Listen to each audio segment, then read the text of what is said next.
추첨해서 줄 거고요. 자, 책 26페이지 펴보시오.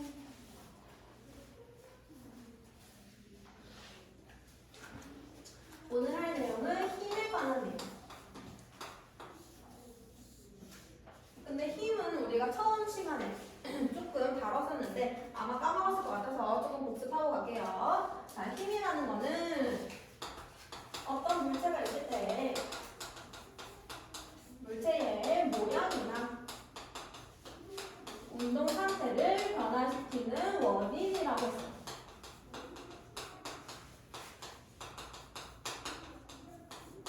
그리고 이때 말하는 운동 상태라는 거는 운동 빠르기 그리고 플러스 방향까지 같이 얘기하는 거라고 했었죠. 그래서 빠르기가 안 변하고 방향만 변해도 걔는 운동 상태 변했고 힘이 작용했다라고 본다고 했습니다. 그래서 우리가 두 가지 운동을 배웠었는데 힘이 0일 때 하는 운동, 힘은 F죠. 힘이 0일 때 하는 운동을 운동 상태가 안 변하는 운동, 속도가 동일한 운동, 등속도 운동이라고 해서 똑같은 속도로 운동하는 거. 그 다음에 힘이 0이 아니야. 힘이 존재해. 근데 대신에 힘의 크기와 방향이 일정할 때.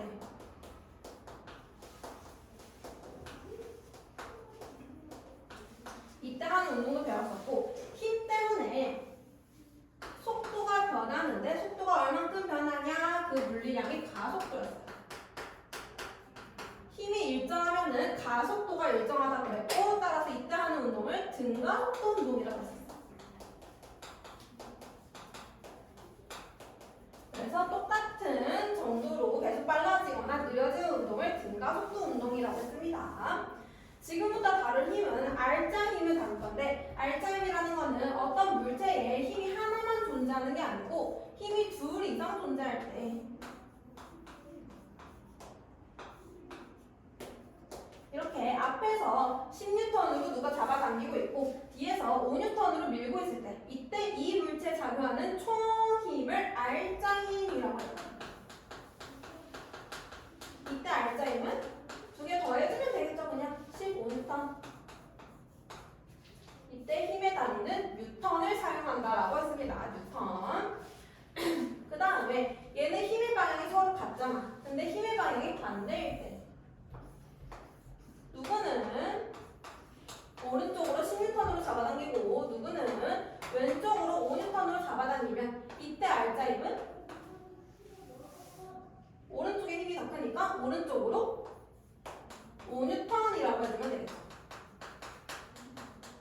힘의 방향은 크기가 큰 힘을 따라갑니다. 그래서 힘의 방향 반대면은 두 개를 빼줘서 알짜 힘을 구할 수 있고 만약에 양쪽에서 똑같은 크기의 힘으로 잡아당겨. 그럼 얘 알짜 힘 몇이야? 몇이야?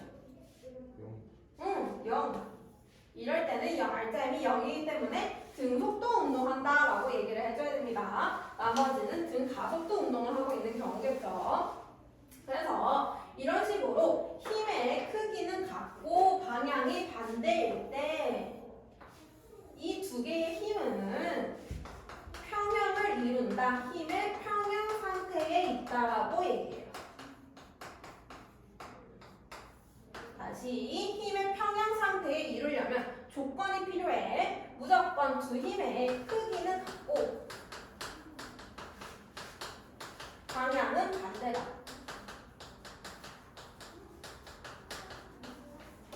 이때 힘의 평형을 이루고요. 그 다음에 이 두 개의 힘이 작용하고 있는 지점, 작용점이 똑같은 물체에 있지. 한 물체에 있어요, 작용점이.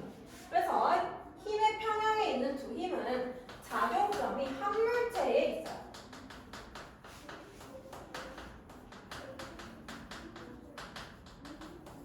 그리고 한 개 더 있어. 작용점이 한 물체에 있는데 얘가 나란한 선상에 있어요.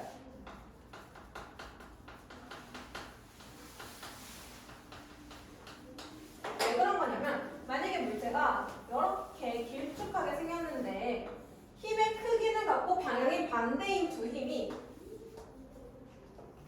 이렇게 작용한다고 생각해요. 그럼 얘가 이렇게 잡아당기면 얘는 가만히 있는 게 아니라 회전을 해버리잖아. 그치?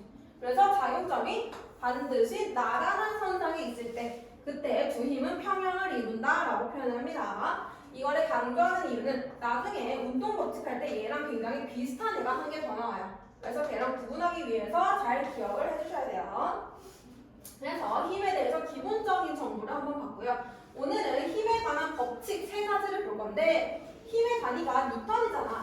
그 이유가 뉴턴이라는 과학자가 힘을 발견을 했기 때문에 뉴턴이라는 단위를 붙여준 거야.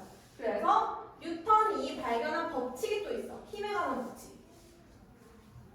그래서 우리는 그거를 뉴턴의 운동 법칙이라고 얘기를 해주고요. 총 세 가지가 있습니다. 뉴턴의 운동 제1법칙, 관성의 법칙. 2법칙, 가속도 법칙. 3법칙, 작용-반작용 법칙.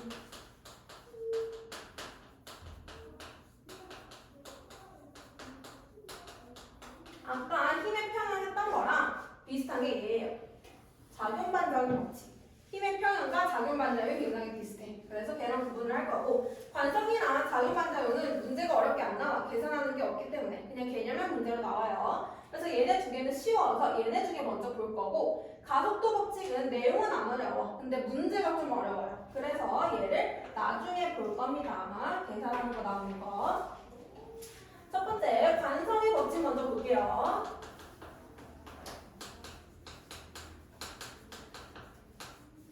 관성이라는 거를 먼저 알아야겠지.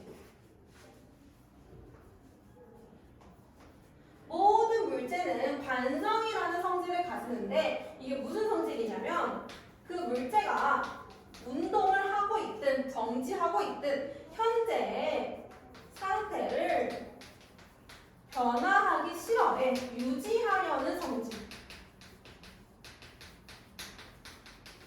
만약에 정지하고 있어. 그럼 그 물체는 계속 정지하고 있으려고 하고 운동을 하고 있어. 그럼 그 물체는 계속 똑같은 방향으로 똑같은 빠르기로 운동하려고 해요. 이게 관성이라는 성질이야. 그래서 관성의 법칙은 현재 상태를 유지해야 돼. 운동 상태가 안 변해. 힘이 있을까 없을까? 운동 상태가 안 변하려면 힘이 없을 때 성립하는 법칙이겠죠. 그래서 관성의 법칙은 무조건 힘이 0일 때 그때 성립하는 법칙이고요. 힘이 0일 때 정지하고 있는 물체 그대로 정지하고 있으려고 하고요. 운동하고 있는 물체는 무슨 운동에? 힘이 0이니까 등속도 운동하겠죠.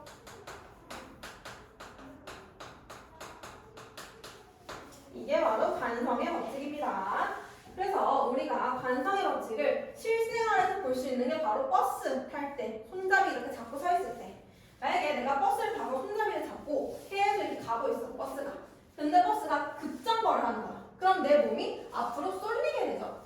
이게 바로 관성의 법칙 때문이에요.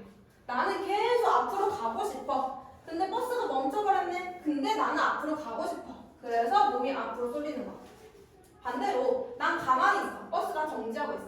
근데 급출발을 해버려 버스가. 그럼 이때는 몸이 뒤로 쏠려요. 그 이유도 나는 정지하고 있으니까 계속 정지하고 있고 싶은 거야. 운동하기 싫은 거야. 그럼 버스가 가버렸네? 나는 원래 그 자리에 있으려고 해.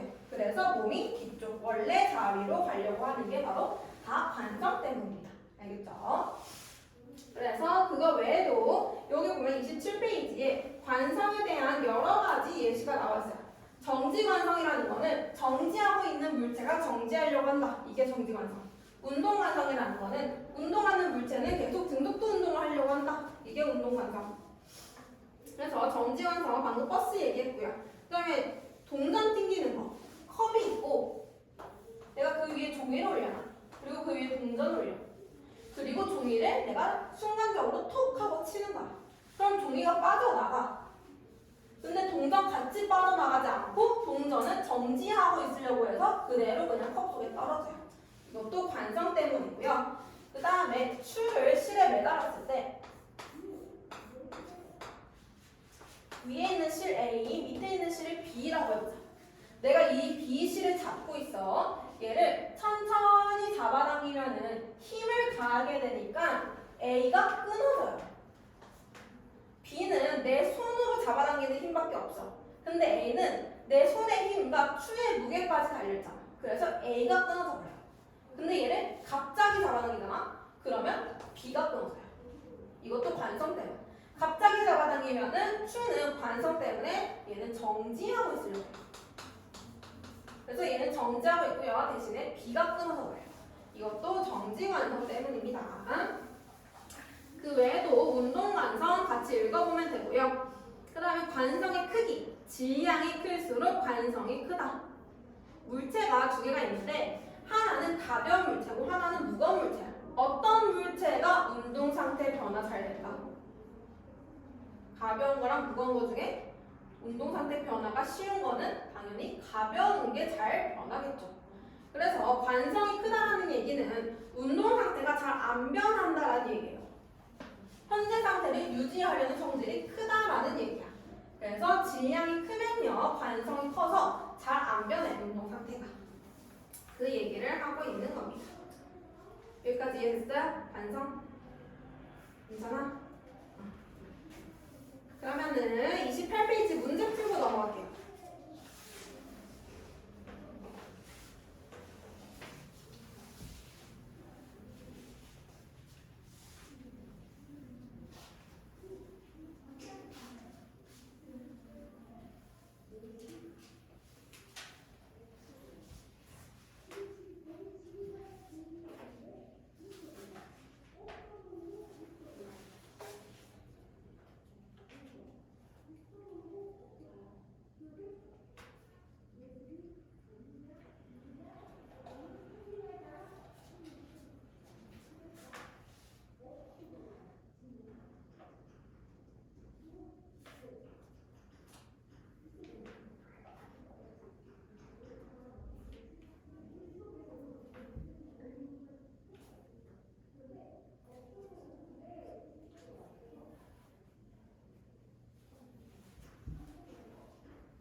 2번에 가 7뉴턴 오른쪽, 나 1뉴턴 오른쪽. 3번에 3뉴턴. 4번에 유지하려는 크다. 5번에 OOX. 6번에 기억 니은. 틀린 거 있어요? 풀이 필요한 거?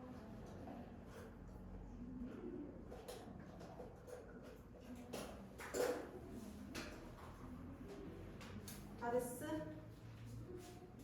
오케이, 그럼 넘어갈게요. 넘어가서 31페이지로 와봅니다. 이 법칙 잠깐 건너뛰고 3법칙 먼저 볼게요.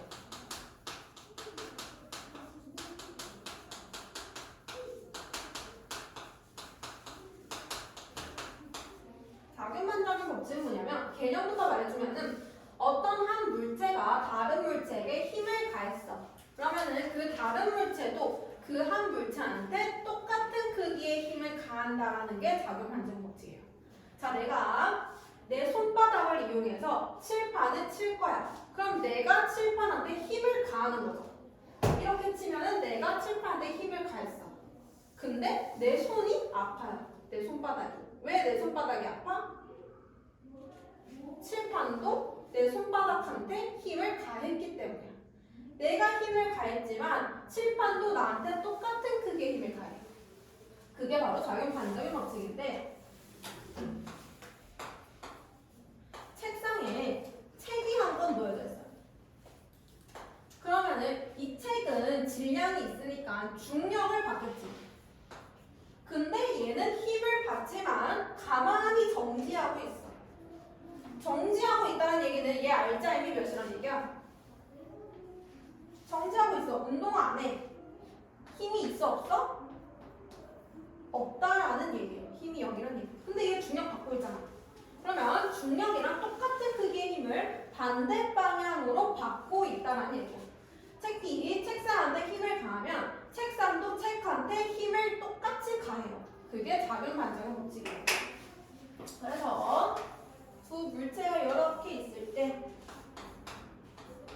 A가 B한테 힘을 가했어.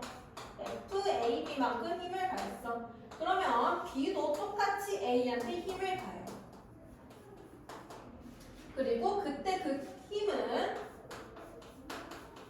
FAB와 FBA는 힘의 크기가 똑같고 방향은 반대예요. 방향 반대. 당연히 방향 반대겠죠. 근데 이게 아까 힘의 평형과 똑같아.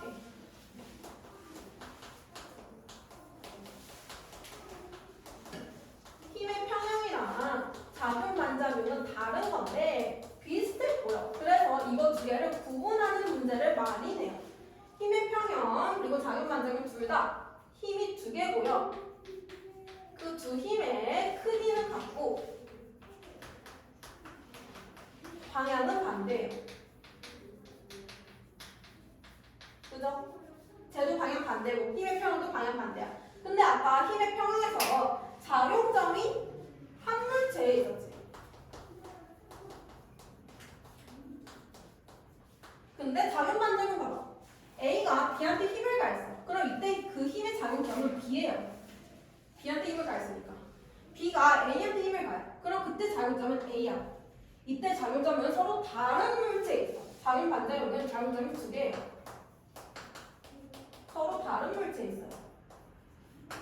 근데 이거 두 개를 구분하기가 쉽지 않단 말이야. 언제 작용점 몇 개인지 다 찾고 있어. 그거를 구분하기가 어렵기 때문에 조금 쉬운 방법을 하나 알려주면 작용 반작용은 무조건 주어랑 목적어가 반대로 되어 있어.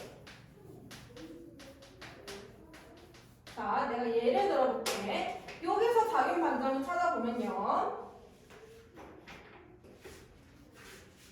책이 책상을 누르는 힘. 그 다음에 책상이 책을 떠받치는 힘. 그리고 지구가 책을 당기는 힘. 세 개의 힘이 있다고 했을 때 지금 이 세 개 중에 작용 반작용인 힘이 두 개 있고 힘의 평형인 힘이 두 개 있어요. 이걸 찾아볼까요? 근데 딱 봤을 때 얘 작용점 누구고 얘 작용점 누구고 얘 작용점 누구고 그렇게 하기 어려우니까 주어 목적어로 봅니다. 책이 주어, 목적어, 책상을. 그러면은 이게 반대로 되어 있는 걸 찾으면 돼. 책상이 주어, 책을 목적어. 지금 주어 목적어가 반대지. 이 힘이 작용 반작용이에요. 항상 그래, 작용 반작용. 무조건 주어 목적어가 반대야.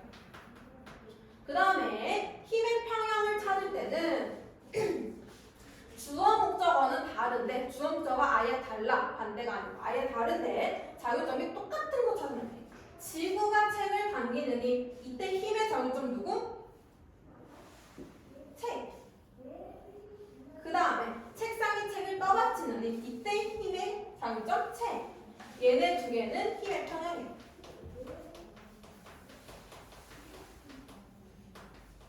목적어가 똑같은 거를 찾아주시면 돼요.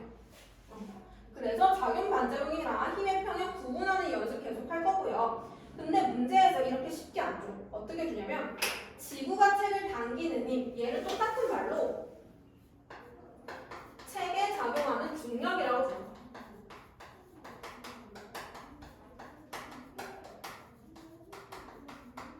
그러면은 여기는 주어 목적어가 없어. 그래서 우리가 주어 목적어로 찾기가 어려워. 그러면은 중력이라고 나왔으면 얘를 다시 이렇게 바꿔주시면 돼요.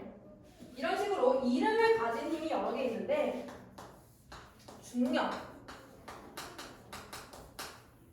장력 이런 것들, 수직항력,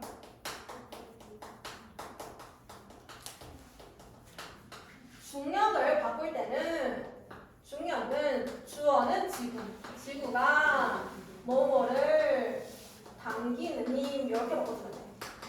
그럼 주어 목적어가 보이고요. 장력은 실이 물체를 잡아당기는 힘을 장력이라고 해요. 실이 뭐뭐를 당기는 힘.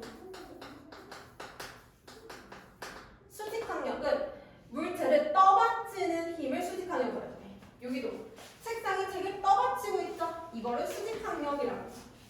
뭐뭐가 뭐뭐를 떠받치는 힘. 이렇게 바꿔주면은 주어 목적어가 전부 다 보여. 그러면 주어 목적어 찾았으니까 작용 반작용 힘의 평형 찾아줄 수 있어요.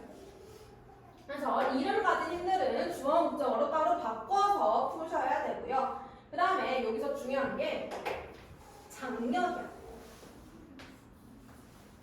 장력은 작용 반작용을 나타내는 대표적인 예시야. 자, 사람이 두 명 있어. 그리고 얘네가 하나의 실을 잡고 있어. 그러면 내가 실을 잡고 있다가 잡아당길 거야. 근데 얘는 안 움직이고 그냥 가만히 실을 잡고만 있을 거야. 내가 처음에 5N의 힘으로 잡아당기면 얘도 똑같이 5N의 힘으로 잡아당기게 돼, 실을. 근데 얘는 변화가 없고 내가 실을 10N으로 잡아당기면 얘도 자기는 그냥 가만히 잡고 있었는데 10N의 힘으로 잡아당기게 돼요. 실은 작용 반작용을 나타내는 가장 대표적인 예죠. 내가 가만히 잡고 있더라도 친구가 실을 잡아당기면 내 손에 힘이 들어가잖아. 그치? 가만히 있기 위해서. 그래서 잡아당기면은 똑같은 실이면 항상 똑같은 힘이 걸려. 어떤 물체가 이렇게 매달려 있다라고 했잖아. 그러면은 이 물체는 중력을 받아. 근데 만약에 정지하고 있어 라고 한다면은 장력도 똑같이 받고 있다라는 얘기야. 중력과 장력이 똑같으니까 알자인 0. 얘는 정지. 그치? 근데 같은 실이야. 그럼 얘도 똑같은 장력을 받고 있다는 얘기예요. 똑같은 실이면은 무조건 똑같은 힘을 받아요. 작용 반작용 때문에. 그래서 실이 나오면은 아 힘이 같구나 라고 봐주시면 됩니다. 그래서 31페이지에 예시 한번 보면은 반작용으로 가스가 로켓을 밀어주다. 여기도 주어 목적어 반대지. 로켓이 가스를, 가스가 로켓을. 주어 목적어 반대로 돼 있고요. 작용 반작용입니다. 발이 공에 가하는 힘의 반작용으로 공도 발의 힘을 가한다. 요건 똑같아. 발이 공에, 공이 발에. 얘도 주어 목적어 반대로 돼 있습니다. 그래서 여기 나와 있는 예시는 전부 다 작용 반작용. 그리고 작용 반작용 찾을 때는 주어 목적어나 반대로 해주면 된다. 별로 안 어렵죠? 작용 반작용은 주어 목적어만 기억하면 돼. 그래서 힘의 평형이랑 구분하는 것만 해주시면 됩니다. 그러면은 가속도 법칙 하기 전에 우리 조금만 쉬었다가 10분 쉬었다가 가속도 법칙 들어갈게요.